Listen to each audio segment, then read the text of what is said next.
علیکم۔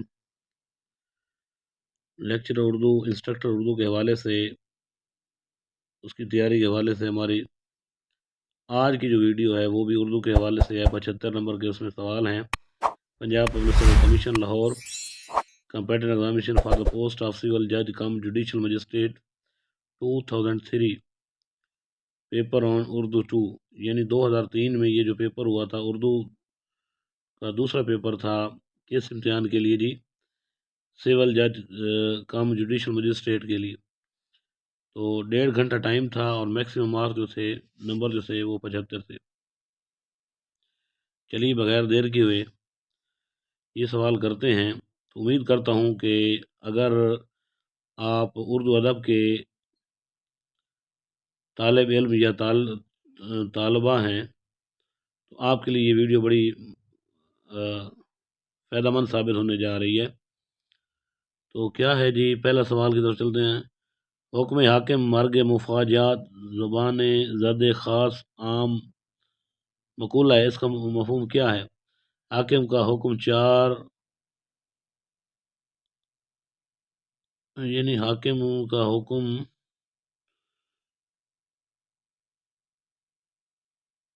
4، بلکہ یہ ہے جی، حاکم کا حکم 4 و نچار ماننا پڑتا ہے۔ تو یہ علامہ اقبال کے ایک شعر کے مصرع سے یہ لیا گیا ہے، حکم حاکم مرگ مفاجات۔ عینی گواہ سے کیا مراد ہے؟ وہ گواہ جس نے اپنی آنکھوں سے کوئی معاملہ دیکھا ہو۔ گولر کا پھول کھلنا یہ محاورہ ہے، اس کے معنی کیا ہیں؟ امر عجیب واقع ہونا۔ ریوڑی کے پھیڑ میں آنا محاورہ، اس کا مفہوم کیا ہے؟ کسی طمع کے سبب مصیبت میں گرفتار ہونا۔ روبائے خصال کی ترکیب اردو میں کن معنوں میں مستعمل ہے؟ مکر و فریب سے کام لینے والا۔ تازی مارا ترکی کانپا کی مسل کا مفہوم واضح کیجیے۔ زبردست ہو یا آج سب کو ایک نظر دیکھنا چاہیے۔ تو میں بار بار آپ سے یہ التجا کرتا رہتا ہوں کہ آپ جو ہے ان سوالات کی طرف جو ہے بھرپور توجہ سے یہ سوال جو ہے سنا کریں، اور میں جلدی اسی وجہ سے یہ سوال پڑھ رہا ہوں اور ان کے جواب ڈائریکٹ بتا رہا ہوں، کیونکہ جو ہے نا ٹائم جو ہے نا کم ہوتا ہے، پھر ویڈیو جو ہے نا لمبی ہو جاتی ہے۔ تو چلیں، عشق کے بلبل محاورتی ترکیب ہے، اس کا مفہوم کیا ہے؟ کس شے کی خفیف مقدار۔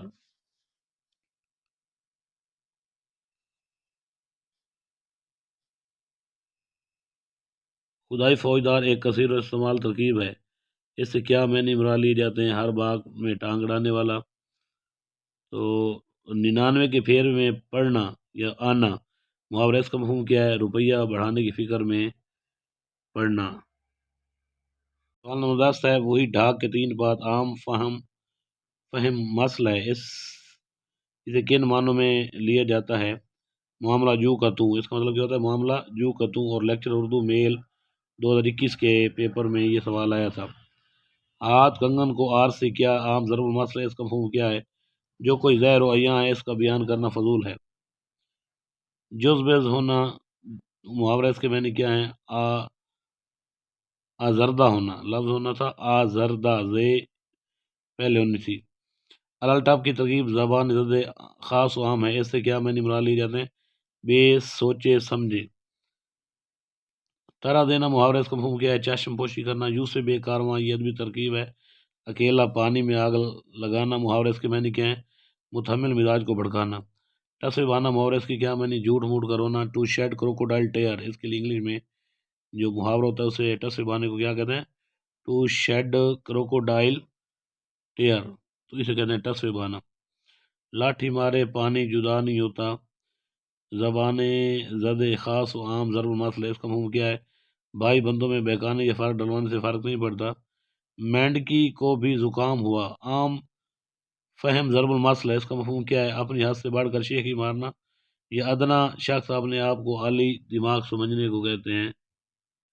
چوکڑی بھول جانا محاورہ، اس کا کیا مطلب ہے؟ گھبرا جانا۔ سمندر برونا محاورہ، اس کے کن معنوں میں لیا جاتا ہے؟ نہایت تلاش و جستجو کرنا۔ شاخ زعفران کی ترکیب اردو میں کن معنوں میں مستعمل ہے؟ ہنستا مسکراتا۔ کچا چٹھا کہنا محاورہ، اس کا مفہوم کیا ہے؟ صحیح سے حال بیان کرنا۔ مناسب الفاظ کے انتخاب سے ضرب المثل مکمل کیجیے۔ اصل سے ڈیش نہیں، کم اصل سے ڈیش نہیں، یعنی اصل سے خطا نہیں، کم اصل سے وفا نہیں۔ مناسب لفظ کے انتہا سے ضرب المثل مکمل کیجیے۔ حیرت ڈیش کی بیٹی ہے تو حیرت جہالت کی بیٹی ہے، اس میں کیا لگے گا؟ جہالت۔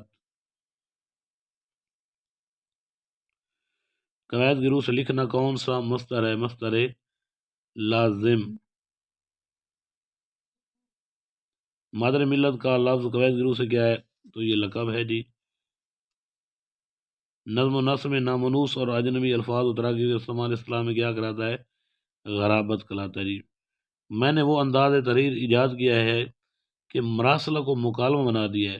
ہزار کوس سے بزبان کلم باتیں کیا کرو، ہجر میں وصال کے مزے لیا کرو۔ اور اردو مکتوب نگاری میں مراسلے کو مکالمے کا انداز کس نے بنایا؟ تو یہ مرزا غالب کا لیکچر اردو میل 2021 کے جو پیپر ہوا تھا اس میں یہ سوال پوچھا گیا تھا۔ افسانوی ادب میں کون کون سی اصناف نثر شامل ہیں؟ داستان، ناول، افسانہ اور ڈرامہ اس میں شامل ہوتے ہیں۔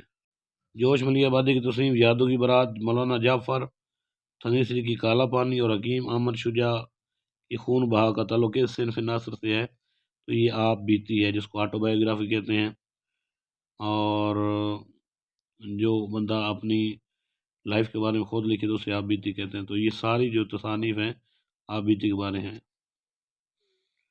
حیات جاوید اردو کی معروف سوانح عمری ہے، بتائیے کس شخص کے سوانح حالات اور کار ہے نمایاں پر مشتمل ہے؟ سر سید احمد خان کے بارے میں 1901 میں لکھی گئی تھی۔ بنیادی طور پر یہ مولانا الطاف حسین حالی نے لکھی تھی۔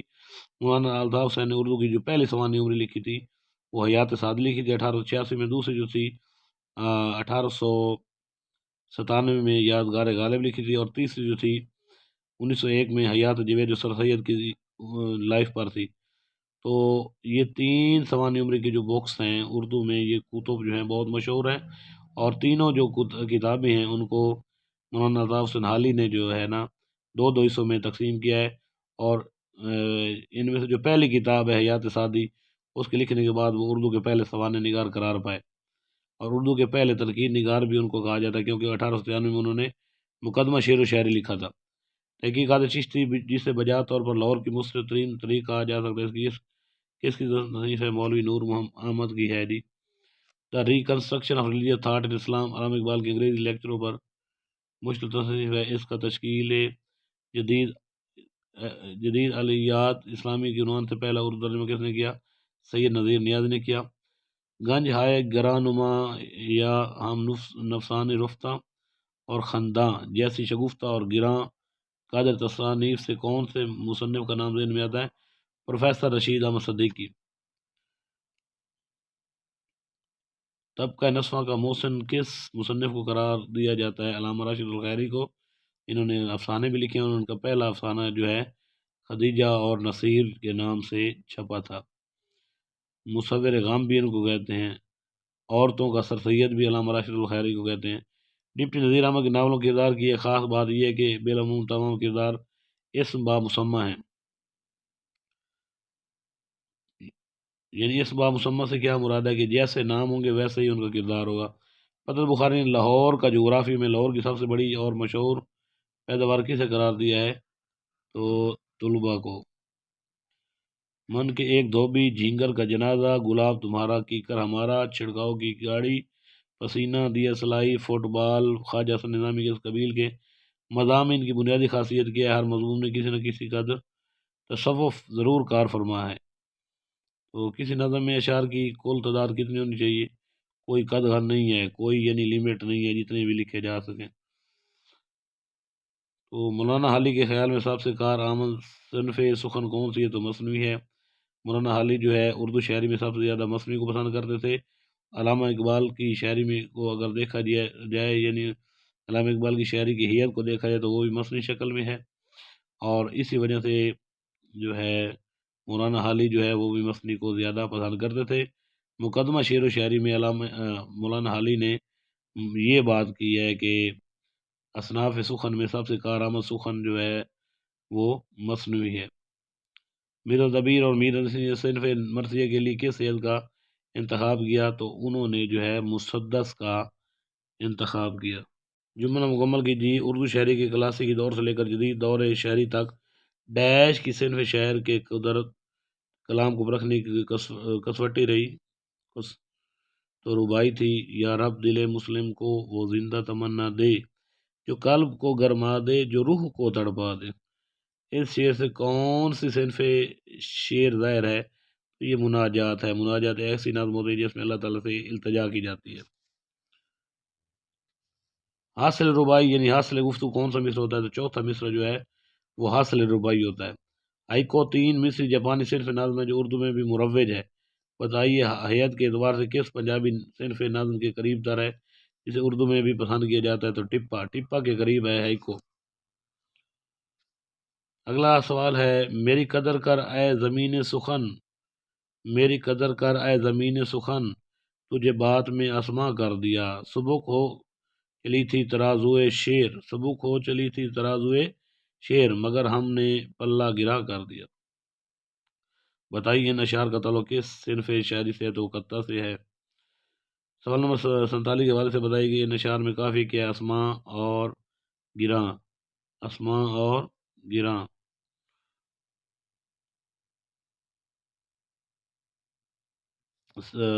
جو قطع ہوتا ہے اس کے عام طور پر دوسرا اور چوتھا مصرع ہم کافی ردیف ہوتے ہیں، چھٹا آٹھواں اس طرح۔ جو قطع کے جو مصرے ہوتے ہیں وہ 4 سے زیادہ ہوتے ہیں، اور جو ربائی ہوتی ہے اس کا پہلا مصرع دوسرا اور چوتھا ہم کافی ہوتے ہیں۔ تو یہ قطع اور ربائی میں بنیادی فرق ہے۔ سوال نمبر 47 کے حوالے سے بتائیں گے ان اشعار میں ردیف کیا ہے؟ تو اسماء گراں کے بعد جو ہے کر دیا جو ہے یہ ردیف ہے۔ سوال نمبر 47 کے حوالے سے بتائیں گے یہ اشعار کس کے ہیں؟ میر انیس کے اشعار ہیں جی۔ علامہ اقبال کی تعلیمات کا نچوڑ ان کی کس نظم کو قرار دیا جاتا ہے؟ ساقی نامہ بال جبریل میں ہے، اس کو کہا جاتا ہے، یعنی بال جبریل میں جو نظم ہے ساقی نامہ اس کو کہا جاتا ہے۔ برسات کی بہاریں، دنیا، مفلسی، تندرستی اور رہے نام اللہ کا جیسی، زبان زد خاص و عام نظمیں کس کی تخلیق ہیں؟ نذیر اکبر آبادی کی تصانیف ہیں۔ تو کس صنف نثر کی زبان غزل کی زبان سے قریب تر ہوتی ہے؟ تو انشائیہ کی زبان جو ہے غزل کے قریب تر ہوتی ہے۔ میں اجنبی ڈیش میں بے نشاں، میں پابائے گل، نہ رفت مکان نہ شہرت دوام ہے، یہ لوح دل، یہ لوح دل، یہ لوح دل، یہ لوح دل، نہ اس پر کوئی نقش ہے نہ اس پر کوئی نام ہے۔ ان اشعار کے حوالے سے بتائیے کہ لوح دل کس معروف شعر کے مجموعہ کلام کلیات کا نام ہے؟ تو لوح دل مجید امجد کے کلیات کا مجموعہ کلام کے کلیات کا نام ہے، بلکہ مجموعہ کلام کا نام ہے۔ سوال نمبر 54 کے حوالے سے بتائیے کہ ان اشعار سے ذہن میں کس صنف نظم کا نام آتا ہے؟ تو آزاد نظم۔ تو مجید امجد نے سب سے زیادہ آزاد نظم لکھی ہے، اور اردو شاعری میں نثری نظم کے بھی وہ بانی کہلاتے ہیں۔ بلبل ہند مر گیا ہی یاد، جس کی تھی بات بات میں ایک بات، مولانا حالی نے بلبل ہند کون سی ذات قرار دیا ہے؟ مرزا غالب کو۔ اور یہ لیکچر اردو میل 2021 میں یہ سوال پوچھا گیا ہے۔ کس زمانے میں مسل مشہور تھی؟ بگڑا شعر مرثیہ گو، بگڑا گویہ مرثیہ خاں، اس ضرب المثل کو کس نے غلط ثابت کیا؟ تاکہ اردو مرثیہ بیانی شاعری کی اہم ترین صنف قرار پایا، تو یہ میر و سودا نے۔ اردو شاعری میں خدائے سخن کن کو کا لقب ہے؟ یہ میر تقی میر کا ہے، اور یہ لقب ان کو جو ہے نا مولوی عبدالحق جو ان کو بابا اردو کہتے ہیں انہوں نے دیا تھا، جو کہ اردو شعری ادب کی ایک معروف نظم کا عنوان ہے۔ یہ نظم کس کی تخلیق ہے؟ چودھری خوشی محمد نادر کی تخلیق ہے۔ دیوان غالب میں ایک مرثیہ بھی شامل ہے جو غزل کی حیثیت میں لکھا گیا ہے، اور جس کا ایک شعر ہے، جاتے ہوئے کہتے ہو قیامت کو ملیں گے، جاتے ہوئے کہتے ہو قیامت کو ملیں گے، کیا خوب قیامت کا ہے گویا کوئی دن اور۔ مرزا غالب نے یہ مرثیہ کس کی وفات پر کہا تھا؟ تو نواب زین العابدین خان عارف کی وفات پر کہا تھا۔ خبر تحیر عشق سن، نہ جنوں رہا نہ پری رہی، خبر عشق تحیر سن، خبر تحیر عشق سن، نہ جنوں رہا نہ پری رہی، نہ تو رہا نہ تو میں رہا، جو رہی سو بے خبر رہی۔ غزل کا یہ معروف مطلق ان کا ہے، سراج اورنگ آبادی کا ہے، اور جو رہی سو بے خبر رہی اسی سے کشور نعید کی آبیتی بھی ہے، اسی عنوان سے۔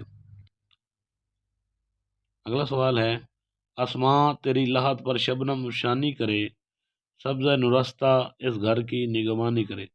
اس شعر میں علامہ اقبال نے کس ذات گرامی کا ذکر خیر کیا ہے؟ والدہ محترمہ امام بی بی کا ذکر کیا ہے، اور والدہ کے نام سے ان کی ایک نظم کا عنوان بھی ہے جو بانگ درا میں ہے۔ سرود رفتہ بعد آیت کے نائت، سرود رفتہ بعد آیت کے نائت، نسیم میں از حجاز آیت کے نائت، سر آمد روزگار این فقیرے، دگر دانائے راز آیت کے نائت۔ یہ معروف ربائی کس شاعر نے لکھی ہے؟ مرزا غالب نے، کیونکہ مرزا غالب نے فارسی زبان میں بہت زیادہ شاعری کی اور بیدل کی پیروی کرتے تھے، اس وجہ سے یہ مرزا غالب کی جو ہے نا ربائی ہے۔ اردو کے 3 عظیم شاعر آگرہ اکبر آباد میں پیدا ہوئے، ایک تو نذیر اکبر آبادی ہیں، باقی 2 کون کون سے تھے؟ میر و غالب جو ہیں یہ بھی ادھر پیدا ہوئے آگرے میں۔ اردو میں تنقید کی اولین کتاب کسے قرار دیا جاتا ہے؟ مقدمہ شعر و شعر حالی کی کتاب ہے، اور 1893 میں یہ منظر عام پر آئی تھی۔ سر سید خان نے سائنٹیفک سوسائٹی کا سنگ بنیاد کس غرض سے رکھا تھا؟ انگریزی زبان کی معروف اور مصری کتابوں کو اردو ترجمہ کرنے کے لیے سائنٹیفک سوسائٹی کا قیام 1864 میں آیا تھا۔ پنجاب یونیورسٹی اولڈ کیمپس میں شیرانی حال اردو کی کس قابل سات تکریم ہستی کے نام سے معنون ہے؟ حافظ محمود شیرانی کے۔ توڑ ڈالا اپنے ہاتھوں سے او ظالم اسے، توڑ ڈالا اپنے ہاتھوں سے او ظالم اسے، تیرا نقشہ تیرا ہی چہرہ جس آئینے میں تھا۔ اس شعر سے آغا اشر کا کون سا ڈرامہ ذہن میں آتا ہے؟ رستم و سہراب۔ پاکستانی، پنجابی، لاہوری، دہلوی، بخاری، مدنی، عثمانی وغیرہ الفاظ میں مستعمل چوٹیے کو اسلام میں کیا نام دیا جاتا ہے؟ یا نسبتی، کیونکہ نسبت کے لیے استعمال ہوتی ہے۔ انجمن حمایت اسلام لاہور جو 1884 کو قائم ہوئی تھی نے پنجاب کو تعلیمی لحاظ سے بلند مرتبے اور فیض کرنے میں اہم کردار ادا کیا۔ بتائیے یہ انجمن کس کی تحریک پر قائم ہوئی تھی جنہوں نے اس کا منشور بھی خود تیار کیا تھا؟ سر سید احمد خان کی تحریک کے بعد قائم ہوئی تھی۔ اقبال کس کے عشق کا یہ فیض عام ہے؟ اقبال کس کے عشق کا یہ فیض عام ہے؟ رومی فنا ہوا حبشی کو دوام ہے۔ بتائیے حبشی سے کون سی ذات مراد ہے؟ تو بلال حبشی۔ کون ہے جی؟ بلال حبشی۔ اخلاص عمل مانگ نیا گانے کوہن سے، اخلاص عمل مانگ نیا گانے کوہن سے، شاہاں چہ عجب گھر بنا زند گدارا، نیا گانے کوہن ایک ادبی ترکیب، اس کے کیا معنی ہے؟ سلاطین عمرہ اسلام۔ ہر سنگ ریزہ نور سے دور خوش آپ تھا، ہر سنگ ریزہ نور سے دور خوش آپ تھا، لہر جو تھی کرن تو بھنور آفتاب تھا۔ تو اس میں شعر میں تشبیہ کا استعمال کتنی بار ہوا ہے؟ تو یہ 3 بار ہوا ہے۔ سوال نمبر 74 ہے، غالب گر سفر میں مجھے ساتھ لے چلیں، غالب گر سفر میں مجھے ساتھ لے چلیں، آج کا ثواب نظر کروں گا حضور کی۔ بتائیے اس شعر میں کون سند آئی ہے؟ سند حسن طلب آئی ہے۔ آخری سوال ہے، وہ طاہر و اطہر ہو اگر مار کا آرا، وہ طاہر و اطہر ہو اگر مار کا آرا، معلوم ہو حملہ اسد اللہ کا سارا۔ اس شعر میں کون سی سند استعمال ہوئی ہے؟ سند غیر منقوط، یعنی سند غیر منقوط وہ ہوتی ہے جس میں کوئی کسی لفظ میں کوئی نقطہ نہ آئے۔ دیکھ سکتے ہیں کوئی کسی لفظ میں کوئی نقطہ نہیں آیا۔ تو آج کے لیے یہ 75 سوال جو ہے آپ کے میں نے خدمت میں پیش کر دی ہیں، یعنی آپ کے لیے میں نے یہ بنائی تھی ویڈیو، آپ کے لیے ہی ہے، اور لیکچرر اردو انسٹرکٹر اردو کے لیے تھی۔ تو آج کے لیے اتنا ہی کافی، ملتا ہوں ایک اور ویڈیو کے ساتھ۔ اللہ تعالیٰ آپ کو اپنی حفظ و امان میں رکھیں۔ خدا حافظ۔